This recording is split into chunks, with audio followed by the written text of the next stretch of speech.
Ladies and gentlemen in the room, welcome, and those who are watching online, welcome. For those who are actually here in person, grab a seat because this is going to go on for more than a couple of seconds.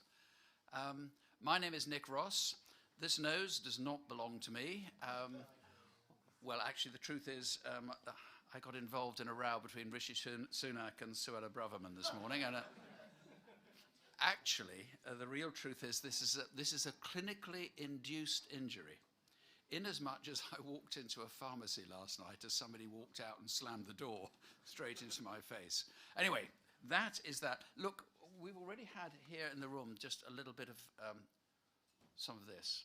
There's some champagne, and as Keith pointed out, this is from Caroline Richmond, who I hope is at home watching tonight because she couldn't be here and wanted us all to drink a toast. She didn't want it to be a toast to her, but she wanted it to be a toast to some long-standing HealthSense Health Watch members who have died over the last year. One is Vincent Marks, Keith talked about, who's been an absolute stalwart of this organisation. And another is our former president, Mike Rawlins, who of course was a founder of NICE, was part of the, he was chair of the Medicines Healthcare Regulatory Authority. I mean, you name it. If it was important in the NHS, Mike was chairing it. And he was formidably campaigning throughout his entire life for evidence-based healthcare.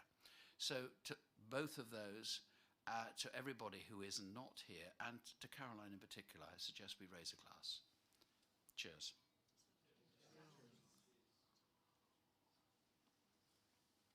Now, we have rather been struck by illness, all sorts of things this year, and this is a relatively small gathering. In fact, I suspect, I mean, it's not the Olympics, it's not the sort of vast things that you get at some award ceremonies. In fact, I suspect there might even be bigger award ceremonies in London tonight. But what you can't do is judge HealthSense on the number of people who are here physically in person, and you never could. HealthSense has an extraordinary influence, and I'm really, really proud to have been part of it for so much of its existence. It's actually had so much influence, if you remember, we started as Health Watch, and the NHS liked that so much that they stole our name. I also want to emphasize how fundamentally important these awards are. And to me, they're actually at the heart of what we do, and I'm so pleased that the Royal College of Surgeons is supporting them. I'll talk about that in a moment. It's easy to forget that for thousands of years, physicians and barber surgeons almost certainly killed more people than they saved. We didn't have evidence-based medicine, we had intuitive-based medicine and anecdotal-based medicine and authority-based medicine. And those three are very, very hard to break. They really are. Because we're apes, albeit great apes, but the way we take in information through anecdote, through intuition and so forth, is so different from looking at spreadsheets and randomized controlled trials. Indeed, I remember trying to explain 3 weeks ago to a student at UCL about randomized controlled trials. And she said, "Are you seriously suggesting that we should have treatments based on something that's arbitrary?" It does take some explanation, and it isn't always as obvious to outsiders as it seems to us. So the idea that students should learn about the basis on which they are being taught practice is absolutely fundamental to me. And one of the tragedies is that medical schools aren't always good at it.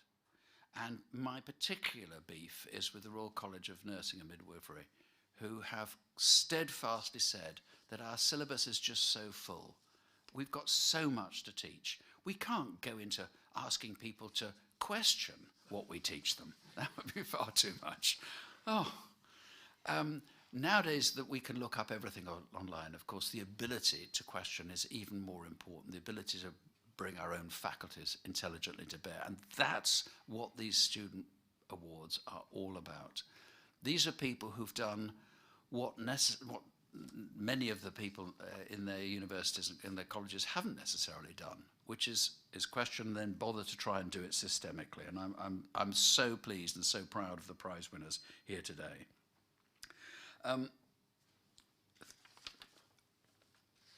For those who don't know about HealthSense, it started more than 2 decades ago, not specifically doing what we're doing now. Actually, it started out as Quackbusters, as the campaign against health fraud. And it started out because, well, everybody's got their own story. In mine, because I was taken to a clinic where there were women with suppurating sores from breast cancers because they'd been to quacks and hadn't been going to proper treatment. And it just made me not angry, just so upset that there were people out there, not all of them taking money, some of them doing it quite sincerely, who were abstracting these people from proper evidence-based healthcare and effectively killing them, and killing them in a very unfortunate way. That's how we started. But as we got going, we realized that an embarrassing amount of proper healthcare, of ordinary, conventional healthcare, wasn't properly evidence-based either.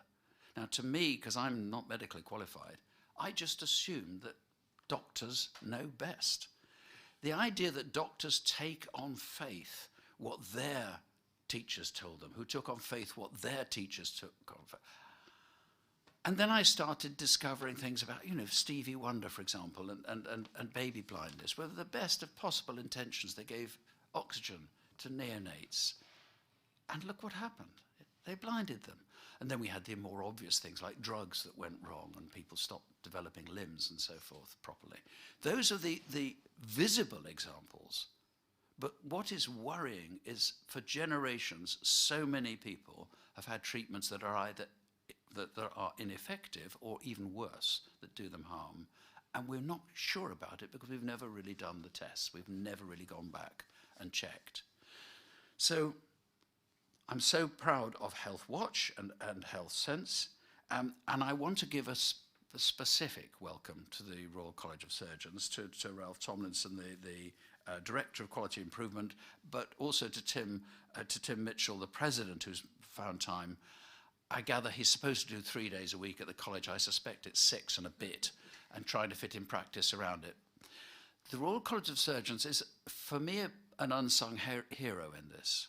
It's done far more than the Royal College of Physicians, far more than most other Royal Colleges, to really put science on the map. It has something called a surgical trials initiative, clinical research initiative. It has surgical specialty leads around the country. It's got surgical trials centres. It's found the money from, I don't know where they found it, to appoint professors, chairs, whose sole job is to make. So we're doing appendectomies as a standard response to appendicitis. Has anybody ever checked? Is that the best thing to do? Has anybody done long-term follow-ups? So it's not just new cutting-edge surgery. You have to say cutting edge with a grin, don't you, when it's surgery? But it's going back over some of the things that have been done for a long time and really questioning and challenging. And good for the Royal College of Surgeons for doing that in a way that none, I think, of the other Royal Colleges are doing. And thank you for your benefaction for these awards. So thank you to the RCS. After the student prize winners, we'll hear from the HealthSense award winners. Forgive me, we've been Health Watch for so much of our life. How dare the NHS take our name? But they did. I'm still trying to get used to HealthSense. But we're going to give the awards to people who've really done so much to question medicine and how it's done, and so much around the area of medicine, including the pharmaceuticals and all the rest of it. But first, let's celebrate the what I regard as the up-and-coming Nobel laureates of medicine, one way or another. I'm going to start with the runners-up. We have 5. Now, to explain what happens in this, we give students the opportunity to look at research and to say, yeah, that makes sense, that methodology, that's probably reliable. Or to look at it and say, I think that's a load of old hooey. I wouldn't trust that as far as I could throw it.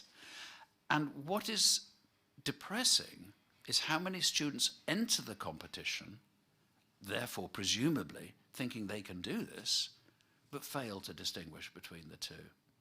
And we have some winners tonight who did, as it happens this year, exceptionally well. And one of them, I'll tell you, is so exceptionally well that the scores had to be checked, double-checked, and treble-checked to see if they could possibly be true.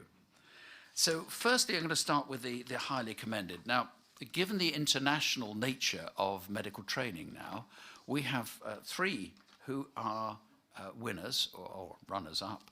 One comes from Penang, one comes from Ondo State in southwest Nigeria, one comes from Milan. Actually, I think several of them are actually now at university or at medical school in the UK. But I know that Matthew Wei Shen, or Matthew Lim, as he sometimes calls himself, I hope you're watching, Matthew. I'm not sure whether you're in Glasgow or whether you are in Penang, but in any case, congratulations to you. Your certificate is winging its way to you, if you haven't got it already. Congratulations. From Ondo State, on the way to being an oral and maxillofacial surgeon, is Opeyemi Victor, or is it Victor Opeyemi? Forgive me, I'm not sure, but it's Opeyemi, is it? Yes. Congratulations to you as well. Thank you. And from Monza, which is just north of Milan, isn't it, is Lorenzo Verani. Congratulations to you. Your certificate, as they say, is in the post, Lorenzo. But we do have one of the runners-up who has made it here in person and deserves special applause from that. I have to say, to me, where they come from is not quite as romantic as Ondo or Monza or Penang, but who knows? It's from Essex. Will you please welcome Tony Odewole. Tony, congratulations. Well done. Well, thank you. Can we have can you come in for a photograph?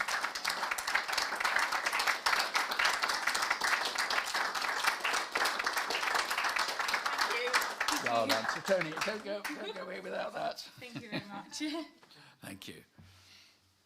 Right, so now to the winner of the nursing and midwifery category. And as I say, this is the one, to be honest, for me personally, this is more important than any of the others because I really love the idea that nursing and midwifery is really pushing this now in some places, though I'm afraid still rather few. The 2023 winner of the Nursing and Midwifery Prize goes to someone, I think actually, who comes from Vancouver. Is that right? Yeah. It is right. Will you please congratulate Noel Yao? Noel, come on up. I should say now at UCL, aren't you? UCL. No, congratulations. This is for you. Could you come, if you don't mind, just explain what it is that made you go in for this competition? Okay. If you don't mind speaking into the mic so people online can hear you. Yeah, for sure. I wanted to test and to implement the skills that I learned from university and just kind of challenge myself to see what I can do. And I wasn't expecting to win, but then I was and then I got the email that they told me I won first place. So I was like, wow. Can I ask you, does your course at UCL teach you to challenge, to question what works? Does it teach you about scientific methodology? We actually in second year learned about clinical trials, so I was able to apply a lot of the skills that I learned from that module into this competition. So I think that module really helped me guide me through this whole competition, and then maybe that's the reason why. I'm really pleased. No, thank you. Congratulations. Thank you very much. And now to the outright winner of the medical and dental category. In her second year at Lancaster, just been talking to her. I gather, you can correct me later on, but I gather she eventually wants to go into the British Army as a medic, but I don't know, we're going to find out about this. But the outright winner of medical and dental, will you please welcome Sakshi Ramakrishnan.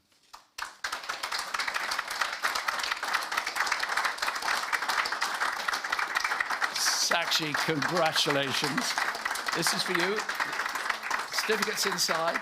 Again, so why did you go in for this, Sakshi? If you don't mind coming close to the mic so people can hear. Hi everyone, I'm Sakshi. I guess I saw it in an email It came through to the year coordinator, and I thought it looked very interesting, would look very good on my CV. And I just gave it a shot, you know. Again, didn't expect to win at all. And again, is Lancaster one of those medical schools which does teach you methodology, scientific methodology, or did you pick that up quite separately and independently? I think we're very lucky at Lancaster that it forms part of our curriculum. Yeah. So we do get some teaching on it, but a lot of the work that we do is independent. We go away and learn about it ourselves as well. It's actually, I don't want to frighten you, but I think you're getting a bit of a Lancaster accent, aren't you? It does rub off on you a little bit, but yeah. Yeah. Are you enjoying the course? I absolutely am. Was I right that you want to get into the army eventually? I'm hoping to, so I have applied for the Army Medical Bursary. We'll see how that goes. It's very competitive, so fingers crossed. The way you're going, I think you're going to get it. It's actually, congratulations. Thank you well very done. much. Thank you very much.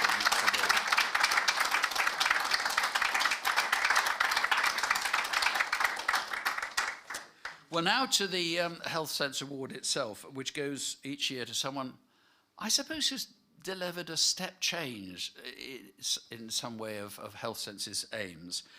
Last year, the winner was Dame Sally Davis, Chief Medical Officer for England, Chief Scientific Advisor. Actually, what hasn't she been? National Institute. She created the National Institute for Health Research. This year goes to two people who have dedicated their careers to what you might call bringing sunshine into healthcare. It's counterintuitive how much there is in this business which drives against candor. You would have thought that healthcare should be something where everybody cares so much about each other that being honest and being open at all times would be the default position. But it's not. And it's not for many, many reasons. One of them is that the medical professions themselves are in silos. And I know that's breaking down a great deal in medical practice, but it is still true. Nursing is different from dentistry, is different from medicine. Medicine, you've got the internal. I mean, some of those silos are still there. More importantly, though, you have steeply hierarchical professions. Now, I don't know how you break that down. I know that it is eroding, and I know that some places are much more effective at eroding it than others, and some people are brilliant at working as though they're not hierarchically in charge of other people. But the reality is, if you're, for example, a medical student or a junior doctor, it can be pretty difficult to speak out against the senior person. And that is a reality, whether we like it or not. We then have a regulatory system where blame is absolutely fundamental to it. A GMC, which, if you know any doctors, for example, who've been up against the GMC, it's a deeply intimidating process, legally lawyer-based, adversarial. It's horrible. You've got the CQC, which brings criminal prosecutions against hospital trusts or whatever. And unthinkingly, stupidly, absurdly, not understanding that if you want people to be open, you do not have basically a sword above their head and threaten them with it much of the time. You've then got competition in academia, which often drives the best, but sometimes drives people to do things which aren't entirely honest. And I'm afraid we all know that happens much, much more than it should. And then we've got the commercial pressures, particularly in little companies which are struggling to survive, but oddly and paradoxically also in very, very big ones.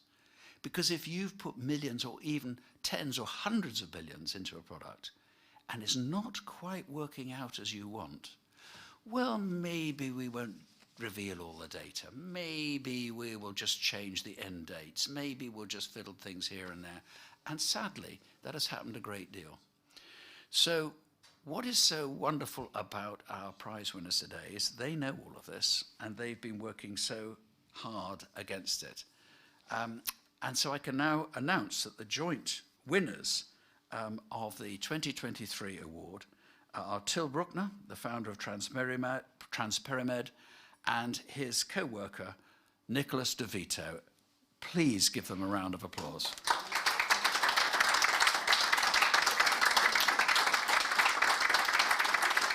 Would you, Nick Till, would you like to come up, please? Come up and get the award. Now, normally, I would give a long CV, which I would have copied from Wikipedia or something, and told you exactly what they were doing and really told you what they were going to say. I'm not going to do that at all. I'm going to let these guys tell their own story. But first, congratulations. That's for you. Thank you.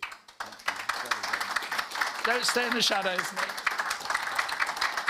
Let me hand over to you guys.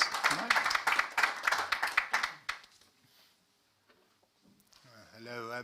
If there was a biomarker for imposter syndrome, I'd probably have it now. So Nick and me won this prize together, but we agreed that it would be a bit awkward if we did a his and hers. So I'll be presenting on my own. And I mean, if you think about clinical trials and about the importance to medicine, I mean, I'm a political scientist by background. I don't know anything about medicine. And back in 2013, I read Ben Goldacre's book, Bad Pharma, and I thought, well, you know, this is amazing. I mean, this can't be possible. You know, this is so obviously wrong, and this is also so obviously fixable. And there's Ben's book, and it's all there, you know. Okay, this is the problem, this is how you fix it, you know, step 1, 2, 3, 4, 5. And I thought, well, you know, problem solved, job done. You know, the book sold 500,000 copies. He won the HealthSense prize. He was all over radio, all over TV. There was a parliamentary inquiry into unreported clinical trials. And I thought, okay, that's done. And then a few years later, I joined the All Trials campaign, and I found out that actually, no, you know, the job hadn't been done. So what I want to talk is about another world being possible. And I had a chat when I came into here with Mandy, and she said, oh, you know, HealthSense has been going for 35 years, and, you know, sometimes you have the feeling that everything is going backwards and backwards and backwards. And I think, even if that were true, imagine how much more it would have gone backwards without HealthSense. But if you look at clinical trials, I think it's a very positive story. If you look back 10 years, things have massively improved. If you look back 20 years, things have dramatically improved. If you look back 30 years, we're living in a completely different world now. So this is an ancient problem, I don't have to tell you. Many clinical trial results have never been made public. And patients are harmed because we just don't know how safe and effective treatments really are. And that's been understood since the 1980s. And nothing much changed quickly. Things changed slowly. Clinical trial registries came along. Ben Goldacre came along, gave the thing a huge boost. But everything was just puttering along very slowly. And if you think about the impact on patients, I mean, this lady, Emma Yazinski from Florida, she received a mesh implant on her heart because she had a hole in her heart when she was 7 years old. When she was an adult, she tried to find out what to expect from it because it was part of a clinical trial. And she couldn't find the trial. The trial hadn't been registered, the results hadn't been reported. Her parents were not around anymore, and she said she's got to live for the rest of her life with this mesh on her heart, and she doesn't know how the other trial participants failed, how they fared. She's got no idea whether this device is safe or not. Every morning she wakes up, she's got to ask herself that, you know, this is not okay. Then you got the impact on science, and I promise this is as technical as it gets. Classic study antidepressant trials, 74 clinical trials in total. The green squares are the positive ones, the red ones are the ones where the trial didn't work out positive. Then if you look at the literature, one positive trial was not published, but over half of the negative trials were not published. And that is the picture that we're getting from the scientific literature. So I think if you're a clinician and you have to deal with that uncertainty again, you know, I'm not a medical person, but I just feel very uncomfortable in my job if I knew that that was the evidence base that I had to make the best of. And then, of course, the story with Tamiflu that everyone always tells is that $18 billion were misspent. The story that isn't told, because it's such an old story, but I think that in 2023, if we look back for just a couple of years, can tell, is actually this was a big part of the world's pandemic preparedness plans for many years. So if there'd been a flu pandemic, we would have been stuck with medicine that was largely ineffective. No transparency, positive health effects overstated, public health funds misspent, research funds wasted, scientific progress slowed down, all negatives. There's no positive on this. And the academic response over decades was frustration. Long before Ben Goldacre, there were people picking up on this problem. And they put out paper after publication, after position statement, saying this is not okay, things must change, things must change. And things did change, but they slowly changed. And Einstein said that insanity is if you do the same thing over and over again and expect different results. And you look at it and you wonder, well, how many more papers will it take to make a change? And that's really where Nick came in, by doing things differently. So since Nick started working on this, the percentage of drug trials all over Europe that have reported results has gone up from 50% to 84%.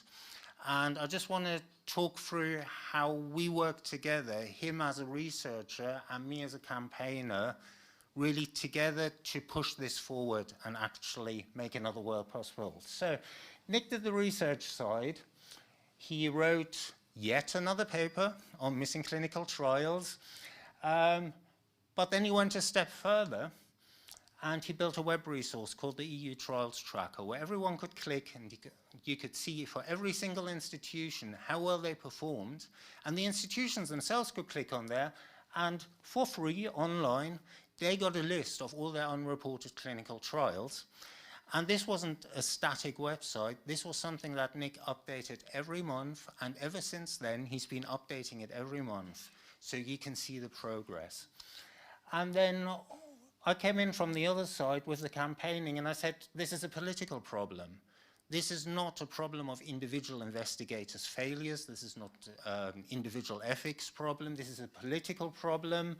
And started to get some groups together to put out some direct pressure on those responsible. And I just thought I'd give an example of how we work together. Nick wrote a paper that was scientifically, I think, revolutionary, and that it was the first time it enabled people to compare how different medicines agencies in Europe were performing on clinical trial transparency.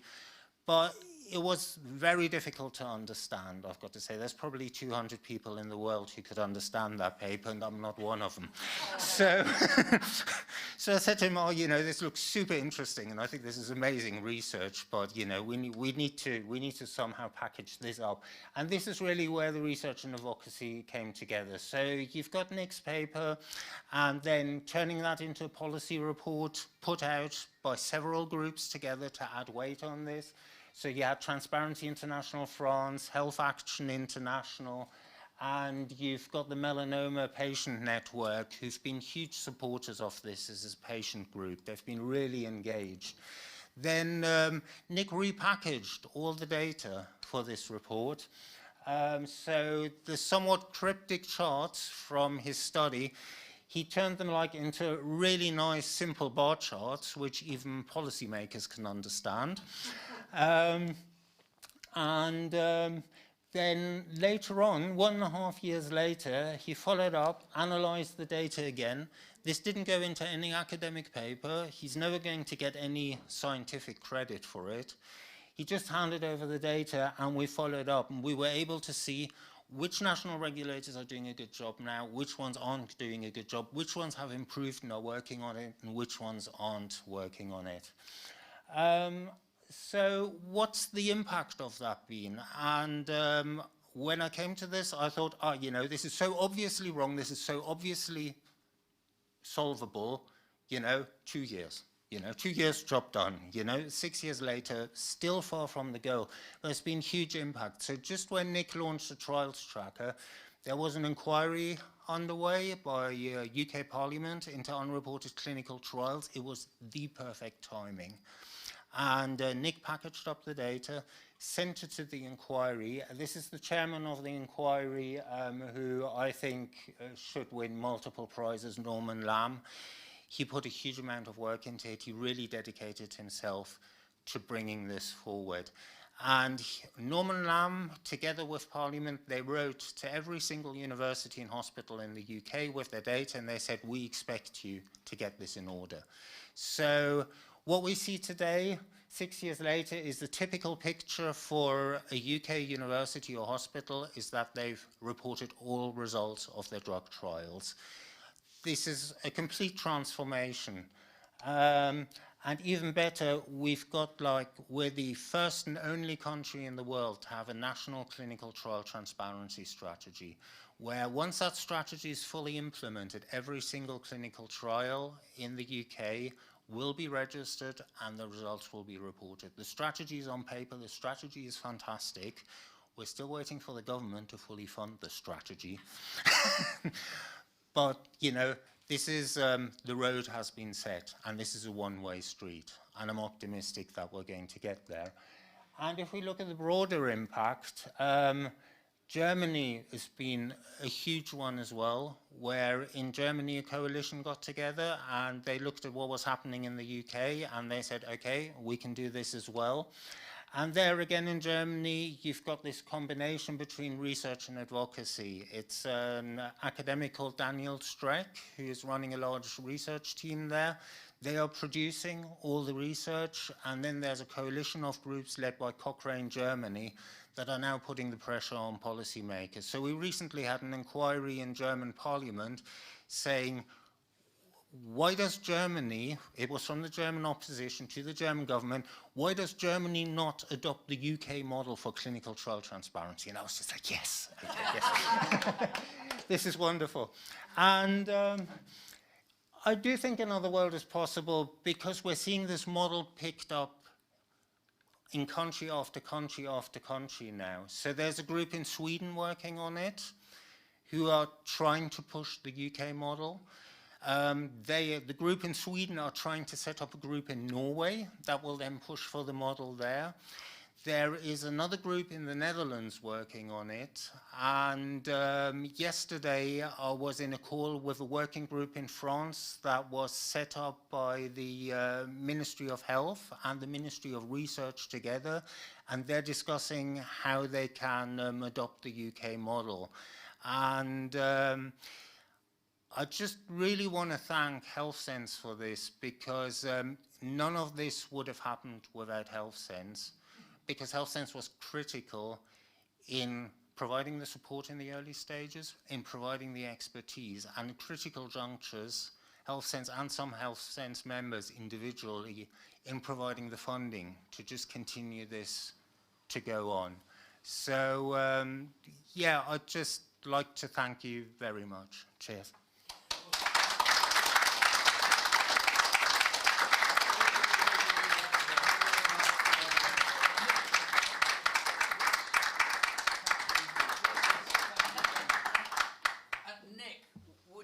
Come up as well, because with Till, because there are bound to be some questions and comments, and well done both of you.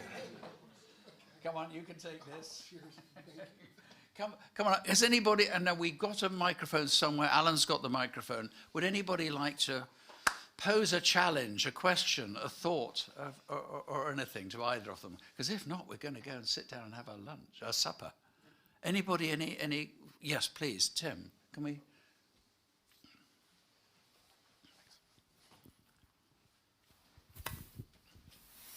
Thank you. Many congratulations. Fantastic work.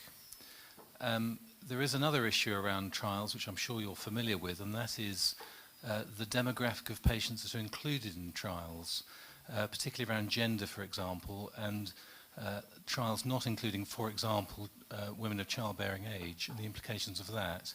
And I appreciate that has not been the focus of your work, but I just wonder whether you have a comment about that. Nick? Yeah, so I can tie it back to what me and Till are here for too, because right, we would never know that that's a problem without a proper view of the results, right? That's something that can be tracked and monitored and benchmarked against, and it could be pretty easily monitored and benchmarked against if you are sure that all the results sort of live in a single place, like on a clinicaltrials.gov registration. As far as why people do that, that's getting a bit more into, you know, the motivations for that, as I'm sure if you ask a question you're familiar with, but I mean, people want the best results for their trial generally, right? And when you start introducing, for instance, women of childbearing age, you introduce potentially a lot of complications that you really don't want. So it's much easier to get your medicine indicated for a non-pregnant population, which is most of the people, and then not have to worry about the bad publicity of causing issues in, you know, to fetuses or something like that. That, not to mention that those people, though, unfortunately, will then sometimes be prescribed those things off-label and have to deal with the issues that come with that. The inciting incident of a lot of this trials transparency progress that Till talked about was the paroxetine scandal, in which teens were being prescribed an antidepressant off-label that actually increased their suicidality risk, and those results had been suppressed, which is why we, meaning the larger medical community, did not know about that. Yeah, well, I don't mean to sound like I'm dodging your question or anything like that. It's not particularly it's not my specific area of focus, but I thought I understand the issue and I could tie it back to the focus, because it is, like I said, it is something you can particularly audit and get metrics on with proper transparency and disclosure very easily. So that's another reason why this is also important. It's Long Island, New York, in case you were wondering. Yeah, inspiring work. Thank you very much for doing all that wonderful effort. I'm a frontline GP, and a lot of our population is getting older now. A lot of older people aren't put into trials. So how would you advise me to talk to older people about medications that they're requesting, like, for example, for depression? Because I do feel uncomfortable, like you say. I never know what to say to them. What would you say from your work? So I should add, I am also, much like other Nick, not medically qualified, so please take no medical advice from me. My research is sitting at a computer and typing commands into Python for the most part. But, you know,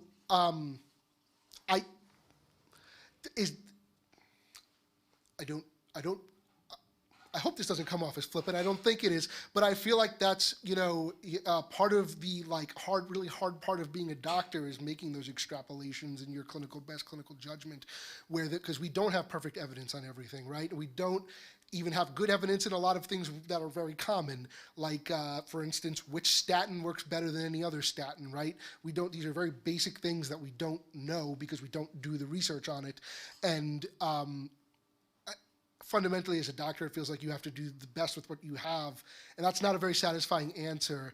But as someone who's never had to sit across from a patient, right, who's with high blood pressure, asking for a new medicine and having to face the objective reality that there is no good evidence with which to base my decision on, and then needing to use my own clinical judgment to do this, that feels to me like all the respect in the world for having to use your clinical judgment to make that decision.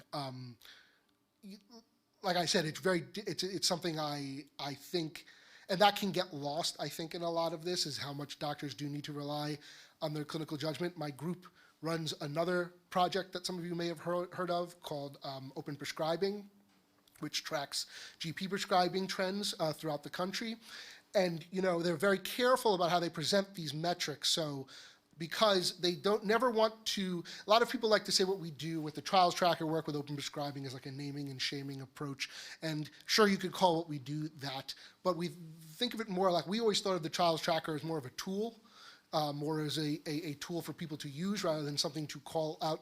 It's sort of a fringe benefit that it makes the bad people feel bad about doing poorly, but it's not the primary goal. It's really a tool. Same thing with open prescribing. We're not there to cast judgment. There may be there may be things about your clinical population that make it you prescribe what is considered like ineffectively or inefficiently, but it may be well justified. So we always be careful about how we phrase things, how we present these metrics, so as to not cast judgment because of that factor of clinical judgment and how important that is. I suppose what you're saying is that Sakshi and Tony, are winners, but you, all practitioners, are really practicing uncertainty. Even if we know that this drug is 40% better than placebo, which is good, you don't know if I'm in the 60% or in the 40% or somewhere in between.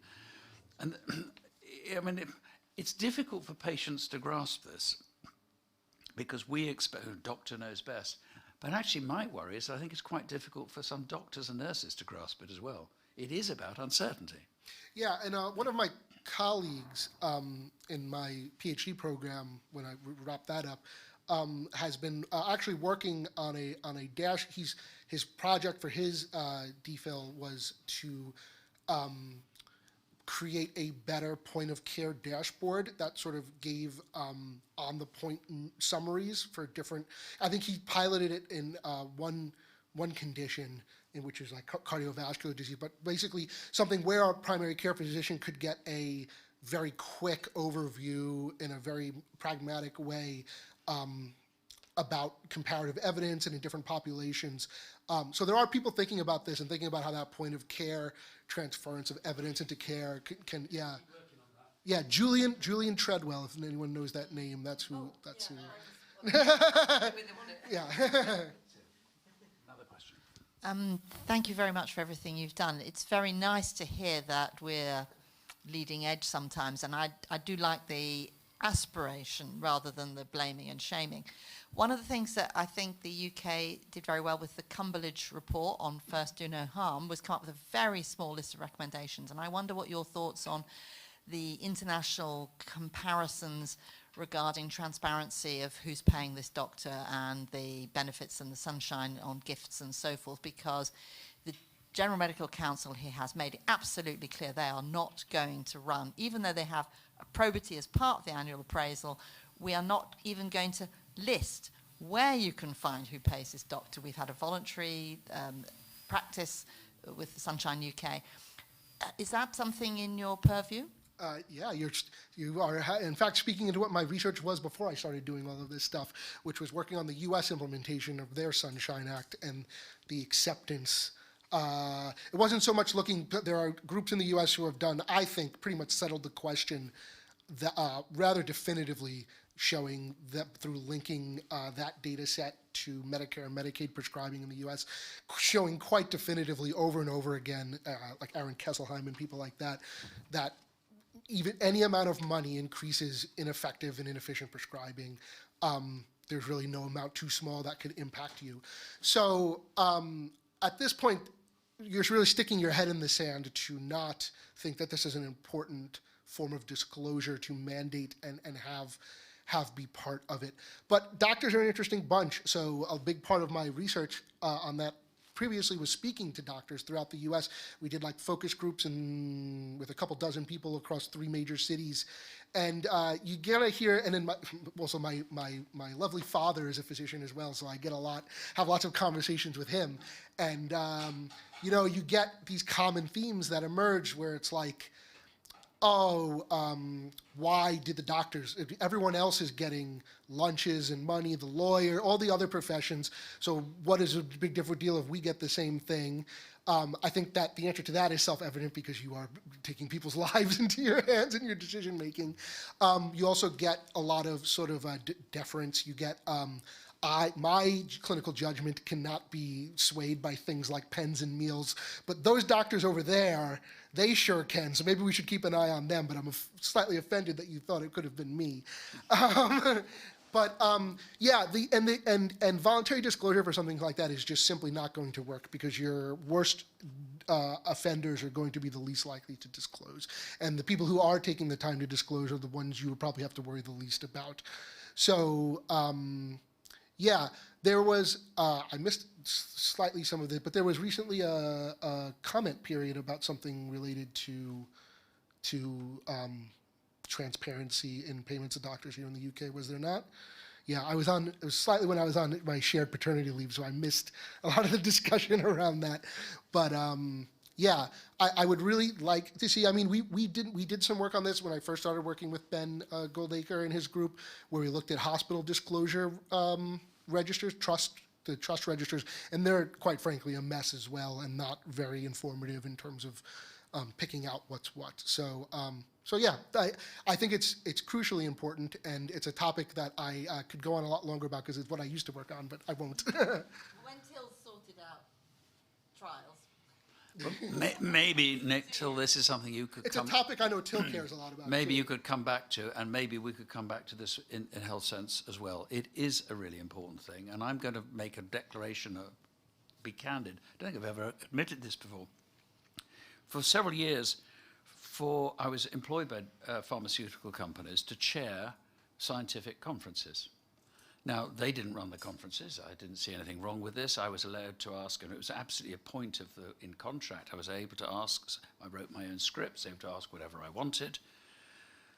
And they would have what they called opinion leaders, and I would be interviewing these opinion leaders.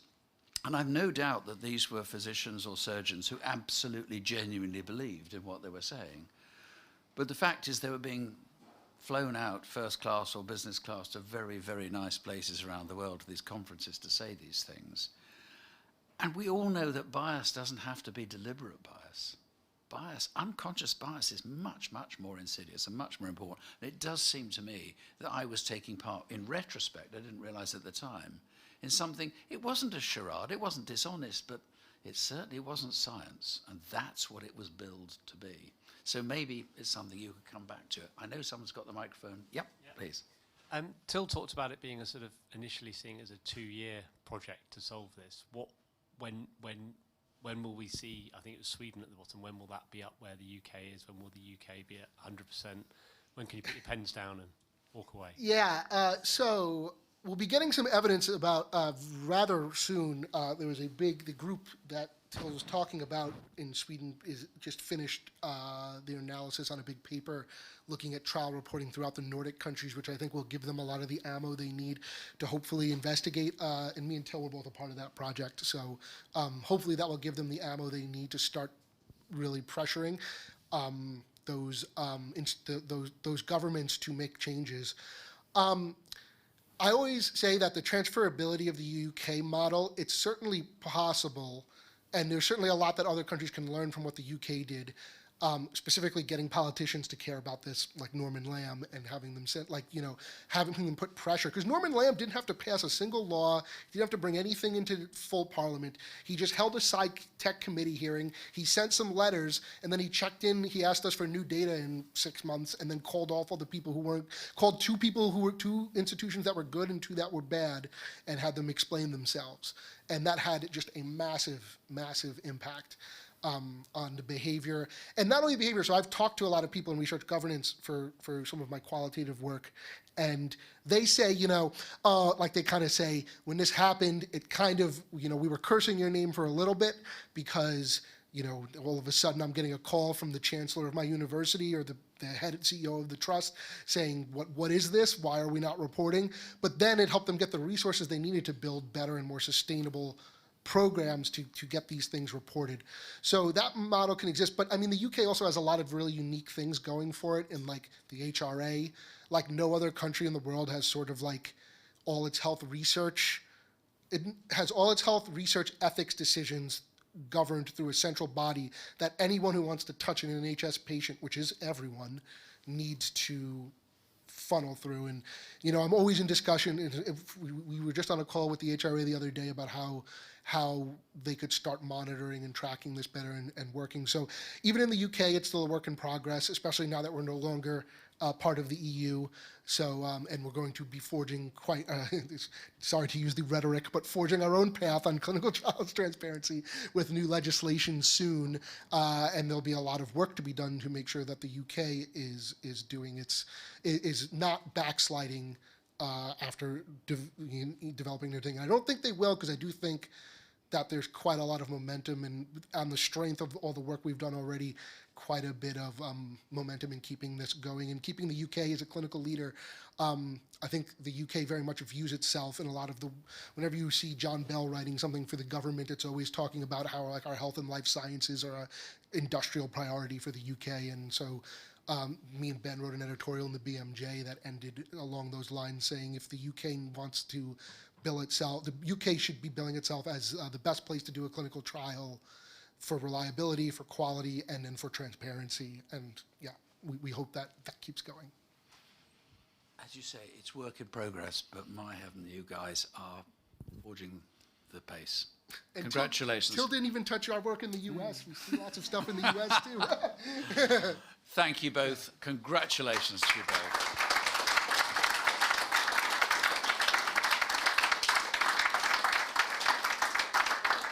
My spy over in the corner has told me that for those of us who are here, lucky enough to have dinner, dinner is ready. For those who are watching online, thank you for watching, and I hope you'll join us again, and congratulations to all our winners tonight. Thank you.